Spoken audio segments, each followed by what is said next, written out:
जैसे श्राद्ध पक्ष में ब्राह्मण को जब भोजन कराते हैं तो ब्राह्मण का मुख श्राद्ध पक्ष के भोजन कराते समय अगर पूरब पश्चिम और उत्तर का होता है तो श्राद्ध के भोजन का फल नहीं मिलता। उसका मुख दक्षिण का होता है तो हमारे घर श्राद्ध पक्ष की दशमी, एकादशी और द्वादशी, इन 3 तिथियों पर एक रोटी में थोड़ा सा मीठा रखकर सोमक पितृ का नाम लेकर यदि गाय को खिला दिया जाता है तो अगर कोई पूर्वज प्रेत योनि में भी पड़ा हुआ होता है, भटक रहा होता है, जिसको पिंड नहीं मिला, जो अचानक मर गया होता है, अधोगति में चले गया होता है, उस जीव की मुक्ति दशमी श्राद्ध पक्ष की, एकादशी श्राद्ध पक्ष की और द्वादशी श्राद्ध पक्ष की, ये 3 दिन सोमक पितृ का नाम लेकर रोटी में, पूड़ी में मीठा रखकर अगर गाय को खिला दिया जाता है ये 3 दिन तक, तो वो पितृ कभी भटकते नहीं है, उनको मुक्ति प्राप्त हो जाती है मोक्ष में। एक बार सभी लोग वापिस नाम बोलेंगे, क्या नाम है? सोमक श्राद्ध पक्ष की दशमी, एकादशी और द्वादशी, इन 3 तिथियों पर एक रोटी में थोड़ा सा मीठा रखकर सोमक पितृ का नाम लेकर यदि गाय को खिला दिया जाता है तो अगर कोई पूर्वज प्रेत योनि में भी पड़ा हुआ होता है, भटक रहा होता है, जिस पितृ केवल, कई लोग कहते पितृ का दोष लग गया, नाना भाई, लोग केवल वर्णन करते हैं। कई लोग कह देते हैं कि शंकर भगवान को नहीं भजोगे, शिव जी को जल नहीं चढ़ाओगे, एक दिन जल चढ़ाओगे, एक दिन नहीं चढ़ाओगे, शिव जी का शिवलिंग अगर घर में है पूजन नहीं करोगे तो दोष लग जाएगा, शंकर भगवान का दोष लग जाएगा। शिव कभी भी बद्दुआ नहीं देते। जैसे एक बाप, एक पिता अपने बेटा बेटी को कभी बद्दुआ नहीं देते। अगर चिल्लाकर बोल भी देंगे अपनी बेटी को, अपने बेटे को, तो बाद में उसको वर ही देंगे, है तो बेटी ही ना, है तो बेटा ही ना। मेरा शंकर भगवान कभी बद्दुआ नहीं देता, मेरा शिव कभी बद्दुआ नहीं देता, मेरा वो घड़दानी कभी अपशब्द नहीं कहता, वो तो वर देता। दया। कोई कहे तुमसे कि तुम्हारे यहां पितृ दोष लगा है, कोई कहे तुमसे तुम्हारे यहां काल सर्प दोष लगा है, कोई कहे तुमसे तुम्हारे यहां वास्तु दोष लगा है, कोई कहे तुमसे तुम्हारे कुल देवी देवता का दोष लगा है, एक काम करा करो, एक चावल का दाना घर से लेकर गए, 16 दिन श्राद्ध में जब से कथा सुनी है उसी दिन, उसी पल, उसी घड़ी या दूसरे दिन से प्रारंभ कर दो। कोई कहे पितृदोष है, कोई कहे काल सर्प दोष है, कोई कहे वास्तु दोष है, एक चावल का दाना श्राद्ध पक्ष में साथ लेकर जाओ, घर से 1 लोटा जल भर कर लेकर जाओ। पहले चावल का दाना शिव जी को समर्पित कर दो, उसके बाद 1 लोटा जल धीरे धीरे बाबा का मंत्र उच्चारण करते हुए पंचाक्षर, षडाक्षर या श्री शिवाय नमस्तुभ्यम बोलते हुए और अपना गोत्र बोलकर, नाम बोलकर जल समर्पित करना प्रारंभ करो। धीरे धीरे आपको खुद लगेगा कि मेरे घर का सारा दोष समाप्त हो गया है, सारा दोष, सारा दोष समाप्त। पितृपक्ष में जितना शिव की आराधना कर सकते हो, नवरात्रि में जितनी शंकर की आराधना कर सकते हो उतनी करो। शंकर की आराधना करने से नवरात्रि में शक्ति का बल बढ़ता।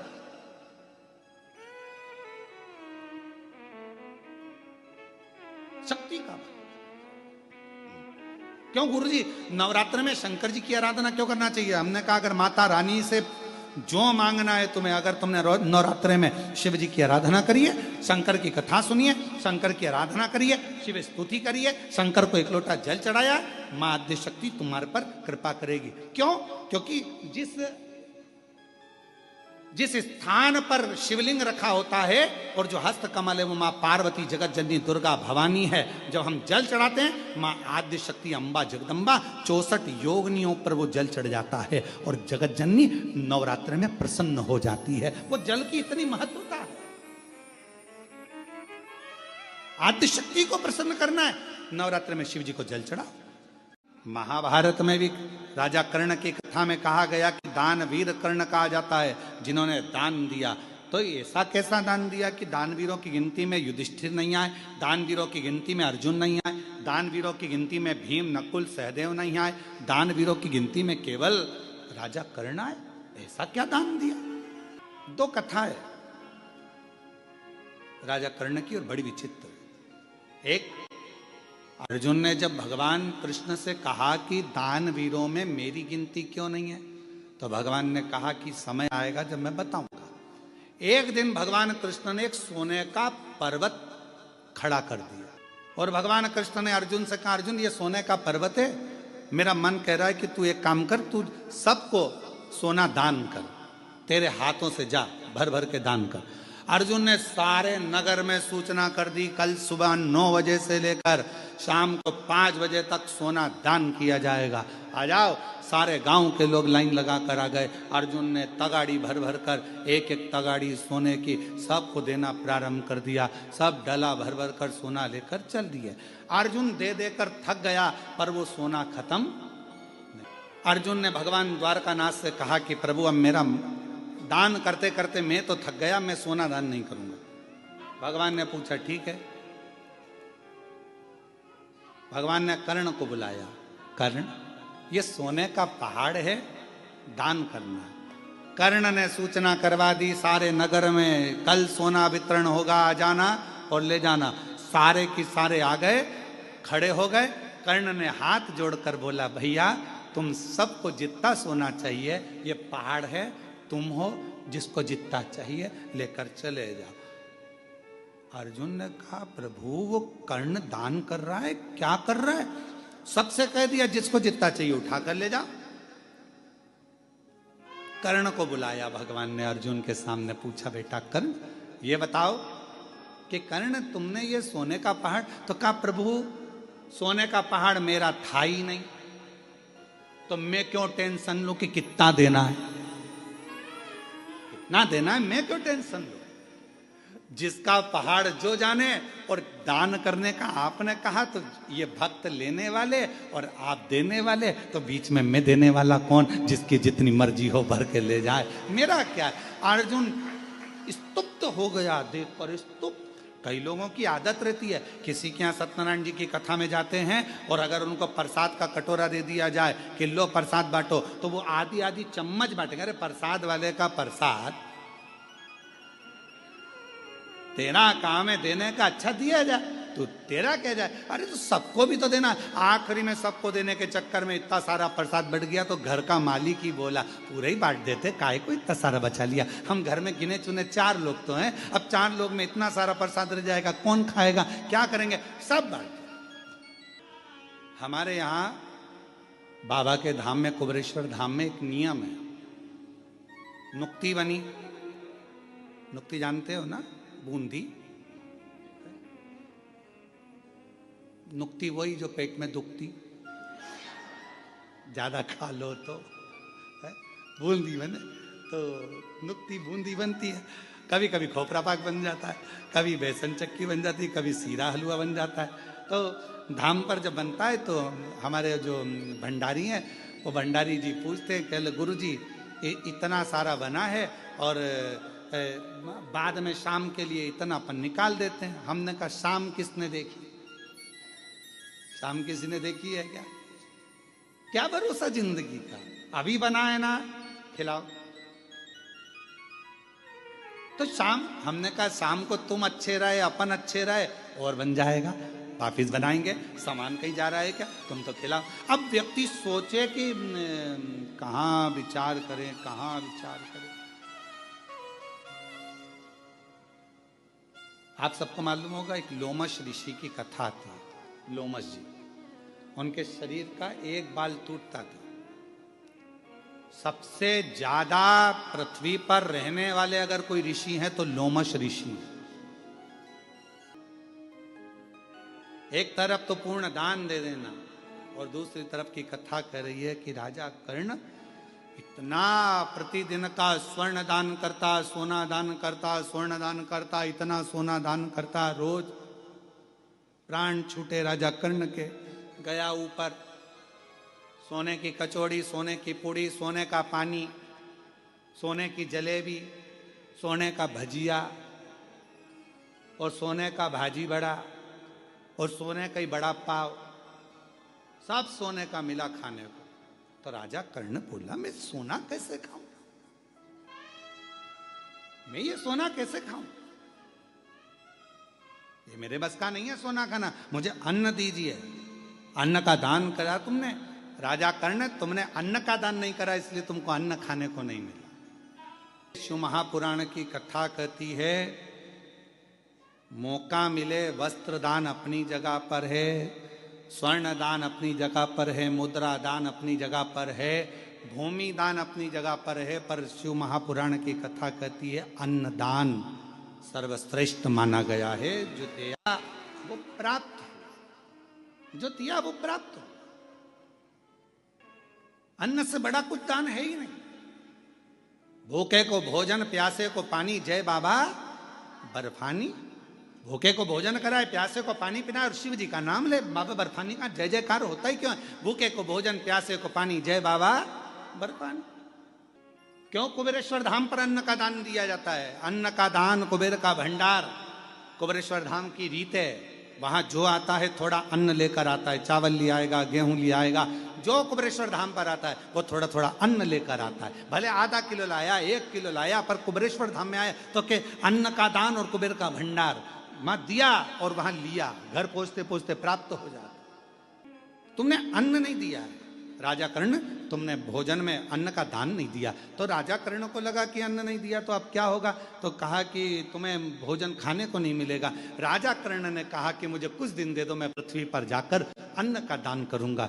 राजन, अभी तो तुम्हारा शरीर जला नहीं है, अंतिम संस्कार नहीं हुआ, तुम्हारी माँ कुंती वहीं बैठी हुई है, तेरे शरीर को नहीं जलने दे रही है, तो चिंता मत कर, जा हम तुझे वापिस जीवित करते हैं। जाकर तुझे 16 दिन दिए हैं, 16 दिन में तू जितना दान कर सकता है अन्न का उतना कर ले। राजा कर्ण पृथ्वी पर आए और माँ गंगा के तट पर पहुंच गए और गंगा के तट पर भोजन कराना प्रारंभ करा। ब्राह्मण हो, साधु हो, सन्यासी हो, तपस्वी हो, साधक हो, उपासक हो, सांसारिक मनुष्य हो, मानव हो, कैसा भी हो, पर आओ और भोजन ग्रहण करो। सारे के सारे भोजन ग्रहण करने आते, तब राजा कर्ण उनको भोजन कराकर विदा कर देता। और आखिरी में जब राजा कर्ण के 16 दिन के प्राण 16 दिन बाद जब गए, राजा कर्ण को अब भजिया, पकोड़ा, गुलाब जामुन, इमरती, भजिया, नो गोल्ड, बिना गोल्ड के मिल रहा, अब मिल रहा। जैसे आप लोगों के स्मरण में होगा कि श्राद्ध पक्ष के अंदर चुटकी भर आटा दरवाजे की दोनों चौखट पर डाला जाता है। किसी किसी के यहाँ दरवाजे पर आटे से रंगोली बनाई जाती है। कहीं देखिए आप लोगों ने कि नहीं देखी, स्मरण में होगा किसी के, दरवाजे पर आटा डाला जाता है। वो देव पितर के भाव से डाला जाता है। जिस बेटे बेटी का मंगल विवाह नहीं हो रहा हो, शुभ कार्य की सूचना नहीं आ रही हो, बहुत दिनों से एक फाइल कहीं लगी हुई है, अटकी हुई है, नहीं काम हो रहा, हम उनसे कहेंगे ये जो 16 दिन श्राद्ध के हैं, जितने दिन निकल गए, जितने दिन बचे हैं उन दिन में आपके दरवाजे के बाहर एक चुटकी घर से आटा लाकर चौखट के इस ओर, चौखट के उस ओर, दोनों जगह चुटकी भर आटे को डालना प्रारंभ करो। 16 दिन श्राद्ध के पूर्ण हो। जब अमावस्या आए, किसी जलाशय, सरोवर, तालाब, बावड़ी, कुआं, उसके पास में घी का दिया लगाकर आना, बाबा से प्रार्थना कर कर आना। केवल 22 से 24 दिन निकलते हैं और घर में कोई शुभ कार्य की सूचना आना प्रारंभ हो जाती है। वो देव पितर का कार्य, वो कार्य देव पितर का। वो देव पितर किस तरह से करेगा? बेटे की शादी, बेटी की शादी, हम कहें किसी के 42 साल भी अगर उम्र हो गई है, 40 साल, 42 साल, 35 साल, 38 साल, शादी नहीं हो रही, तो कर कर देखना, एक बार बाबा से प्रार्थना कर कर देखना। देव पितर का कार्य क्या है? घर में शुभ कार्य को करवाना, घर में अच्छी चीजें लाना, गर्भ में जो बच्चा है उस बच्चे को शरीर पूरा देना, ये देव पितर का कार्य है। पितृदेव और देव पितर में बहुत अंतर है हमारा, बहुत अंतर। एक चुटकी आटा, अब तो थोड़ा सा रंगोली का काम ज़्यादा हो गया, नहीं तो हमने पहले भी कथाओं में कहा है कि 3 जगह पर आटे की रंगोली काम करती है, जिसका फल 1000 गुना होता है। 3 जगह पर आटे की रंगोली काम करती है, हमने पहले भी कहा। पहला, पितरों की पूजन हो रही हो, पितरों का पाटा भरा रहा हो, पितरों के लिए जोत लग रही हो, पितरों के लिए या अन्य स्थान पर कहीं पूजन हो, तो वहाँ पर आटे की रंगोली काम आती है। वहाँ पर रंग बिरंगी या पत्थर की रंगोली नहीं, मिट्टी की रंगोली नहीं, आटे की रंगोली काम आती है। दूसरे नंबर पर, तुम्हारे घर में यज्ञ हो रहा हो, घर के बाहर यज्ञ हो रहा हो, यज्ञ चल रहा हो, उस यज्ञ में 3 परिधियां बनती हैं ब्रह्मा विष्णु महेश की। देखिए आप लोगों ने, यज्ञ कुंड जो बनाया जाता है, उस यज्ञ कुंड पर पत्थर की रंगोली नहीं, मिट्टी की रंगोली नहीं, आटे की रंगोली डलना चाहिए। ये पहले डलती थी, अब लोगों ने फैशन में दूसरी डालना प्रारंभ कर दी। आटे की रंगोली डली होती है जब हम साकल्य छोड़ते हैं, अग्नि को जब हम साकल्य देते हैं, तो जिस आटे की रंगोली उस पर बनी होती है, तो हमारी जो साकल्य छोड़ी जाती है उसमें से एक अंश भाग हमारे पितरों के खाते में चला जाता है, जिससे पितरों की मुक्ति प्राप्त हो जाती है। तीसरा, आटे की रंगोली तीसरी, घर में शादी हो रही हो, मंडप बंधा हो, उस मंडप के नीचे जब पूजन हो रही हो, उस समय पर पत्थर की या मिट्टी की रंगोली नहीं। अगर पंडित पूजन करा रहे हैं या मंडप की पूजन हो रही है, जिसके नीचे लड़का लड़की की भांवर होगी, दूल्हा बैठेगा, दुल्हन बैठेगी, वहां मिट्टी की रंगोली या पत्थर की रंगोली नहीं, उस जगह पर आटे की, हल्दी की रंगोली डाली जाती है। अब आपके यहाँ डालते कि नहीं डालते पता नहीं, पर हमारे यहाँ शास्त्र रीति कहती है ये 3 जगह की जो रंगोलियाँ हैं, ये हमको आटे की रंगोली डलने से, क्यों शादी के मंडप में पत्थर की रंगोली या मिट्टी की रंगोली क्यों नहीं डाली जाती? शादी के मंडप में, यहाँ दूल्हा दुल्हन की शादी होती है, वहाँ पंडित जी भी आटे की रंगोली डाल देते हैं, घर की बहन बेटियाँ आटे की रंगोली डाल देती है। उसका कारण क्या होता है?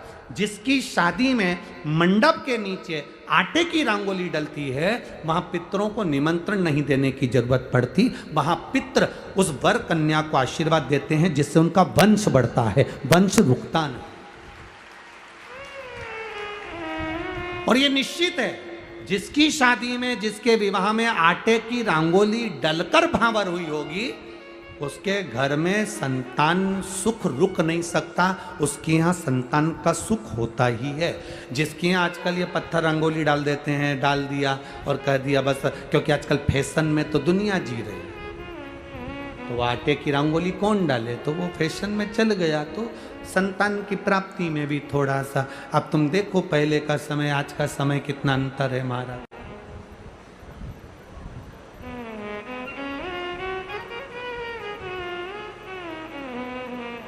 पहले के समय में संतान का सुख शादी के 1-2 साल में प्राप्त हो जाता था। आज के समय में संतान का सुख जब तक डॉक्टर के यहाँ दोनों जांच नहीं करा कर जाए, दिखा कर नहीं आ जाए, सब लोग कह रहे हैं डॉक्टर साहब जरा देखो संतान, डॉक्टर साहब बोले जांच करना पड़ेगी, बहू की भी जांच हुई, बेटे की भी जांच हुई, सब अच्छा है, उसके बाद भी संतान का सुख नहीं, उसके बाद भी संतान की प्राप्ति नहीं। शिव तत्व को जानिए। शिव महापुराण की कथा कहती है 3 जगह आटे की रंगोली की मूलता है। बोलेंगे आप लोग। पहला स्थान दरवाजे की चौखट, दूसरा स्थान बोलते जाओ जल्दी यज्ञ कुंड, तीसरा स्थान शादी का मंडप, जहां पर भले चुटकी भर आटे की रंगोली बने पर वो जरूरी है। 3 स्थान आटे की रंगोली के मूल। ये उसी तरह है जैसे तुम्हारे दरवाजे पर तुम मोती की बंदरवाल लगा लो, चमकदार बंदरवाल लगा लो, हाथ से बनी हुई बंदरवाल लगा लो, पर जब तक तुम आम के पत्ते की बंदरवाल नहीं लगाते तब तक घर में लक्ष्मी का प्रवेश नहीं होता है।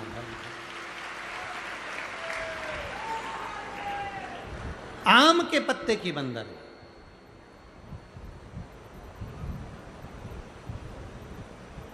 कहा गुरुजी आम के पत्ते की क्यों? तो शास्त्र कहता है, शिव महापुराण में उमाखंड कह रहा है, कामदेव आम के पल्लव में छुपकर बाण मार रहे थे। कहां छुपे थे? आम के पल्लव में, आम के पत्तों में छुपकर कामदेव बाण चला रहे। भगवान शंकर का जब तीसरा नेत्र खुला, कामदेव आम के वृक्ष पर भस्म हो गए। आम का वृक्ष जलने लगा, आम के पत्तों में अग्नि प्रकट होने लगी। तब वरुण देव आए और वरुण देव ने आकर हाथ जोड़कर निवेदन करा, बाबा बाबा। भोलेनाथ जी बोले क्या बात है वरुण? वरुण जी कहते हैं इस आम के वृक्ष ने तो कुछ नहीं बिगाड़ा, फिर ये क्यों जल रहा? आप कृपा करिए, दया करिए। शंकर भगवान ने वर प्रदान कर दिया, तूने मेरी दृष्टि का तेज ग्रहण करा है, मैं तुझे वर देता हूं। जिसके दरवाजे पर आम के पल्लव की बंदरवाल बंधती है, उसके घर में मेरी दृष्टि सदा पड़ी रहती है, वहां रोग व्याधि दुख नहीं आता। अब तो आम के पत्ते गायब हो गए और आम के पत्ते की जगह प्लास्टिक के आम के पत्ते बनकर आ गए, और लोगों ने उसी प्लास्टिक के आम के पत्ते की बंदरवाल बांध दी। महाराज आम के पल्लव पर शंकर की दृष्टि पड़ी क्योंकि कामदेव जलकर भस्म हुआ था उसी आम के पल्लव पर बैठकर। आम के पल्लव पर